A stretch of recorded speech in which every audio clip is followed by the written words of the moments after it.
Great language Hindi YouTube channel के माध्यम से बच्चों आज आप कक्षा 10वीं की पाठ्य पुस्तक क्षितिज के अंतर्गत काव्यखंड से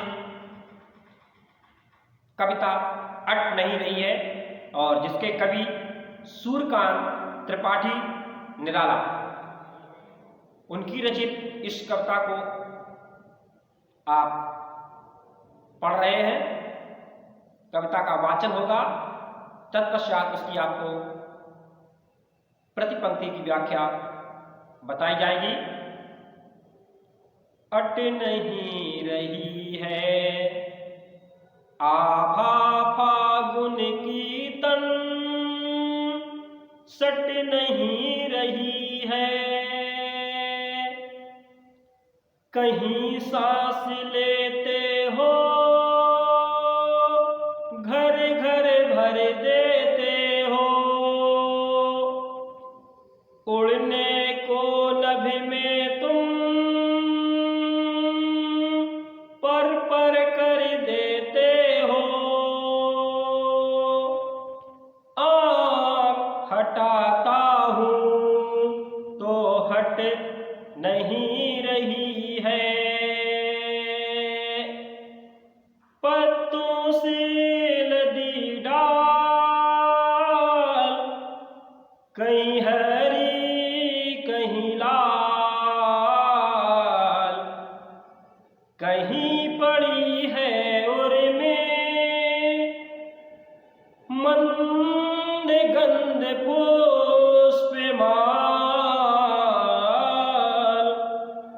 पाट पाट शोभा श्री पट नहीं रही है।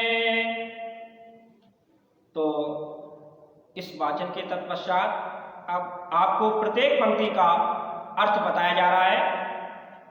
अट नहीं रही है, अट रहना ये एक मुख्य क्रिया है, यानी कोई चीज जिसकी सुंदरता जो होती है वो कहीं पर पूरी तरह से समा नहीं पा रही है। तो यहाँ पर फाल्गुन मास की सुंदरता का वर्णन कवि ने बड़े रोचक ढंग से किया है।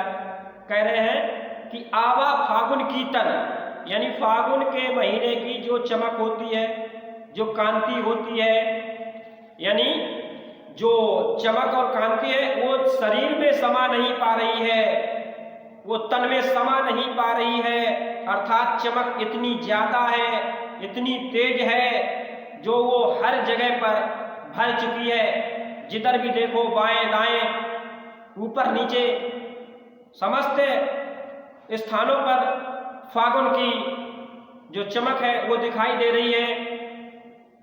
कवि फागुन को संबोधित करते हुए इस बात को बता रहा है, कहीं सांस लेते हो घर घर भर देते हो, यानी इतनी ज्यादा महक हो गई है कि प्रत्येक घर, प्रत्येक द्वार द्वार और घर घर पर हर जगह पर ये फागुन की सुगंध भरी पड़ी है। जहां भी सांस ली जाती है उस हवा में पूरा वातावरण सुगंधित कर देते हो।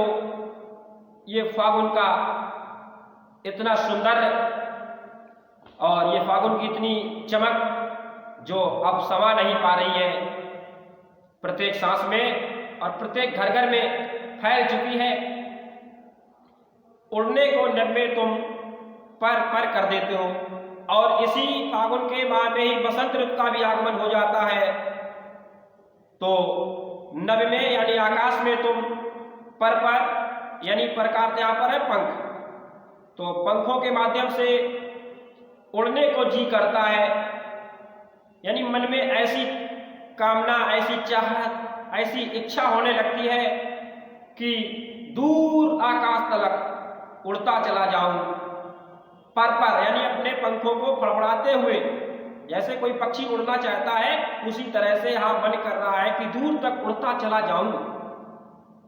और अगली पंक्ति में आंख हटाता हूं तो हट नहीं रही है, और यदि मैं अपनी पलकों को थोड़ा भी इधर से उधर विचलित करना चाहूं तो ये बिल्कुल असंभव है, ऐसा नहीं हो सकता है, क्योंकि बंद नेत्रों से, अगर आंखें बंद होती हैं तो बंद नेत्रों से भी उसकी मस्ती और उसका निखार छलक छलक जाता है। पत्तों से लदी डाल, कहीं हरी कहीं लाल। जब ये ऐसा वातावरण और ये नज़ारा होता है तो चारों तरफ से पेड़ों में हरी हरी पत्तियां आ जाती हैं और कुछ नए कोमल पत्ते भी होते हैं जो लाल वर्ण में होते हैं, लाल लाल जो कोमल पत्ते होते हैं। तो ऐसा लगता है कि जैसे उन पेड़ों ने हरे हरे पत्तों से और लाल लाल कोमल पत्तों से क्या कहीं पड़ी है उनमें मंद गंध पुष्पमाल। ऐसा लगता है कि भीनी भीनी खुशबू वाले फूल और उन फूलों से जो मालाएं बनाई जाती हैं तो उन पेड़ों में वो मालाएं पहनी हुई दिखाई दे रही हैं। लग रहा है कि पत्तों के कारण से ही जो पेड़ों की डालियां हैं उनके भी रंग हरे हो गए हैं और पूरा पेड़ लाल दिखाई दे रहा है। लग रहा है कि उसने फूल की मालाएं पहन रखी है और भीनी भीनी सुगंध मिल रही है। तो जिधर भी देखो उधर लाल और हरा पेड़ों का वातावरण दिखाई दे रहा है। पाट पाट शोभा श्री पट नहीं रही है, यानी हर तरफ इतनी शोभा है, इतनी शोभा है। श्री का यहाँ पर धरती पृथ्वी, यानी जो पृथ्वी है उस पृथ्वी पर भी इतनी शोभा बिखरी हुई है कि जो धरती पर भी समा नहीं पा रही है।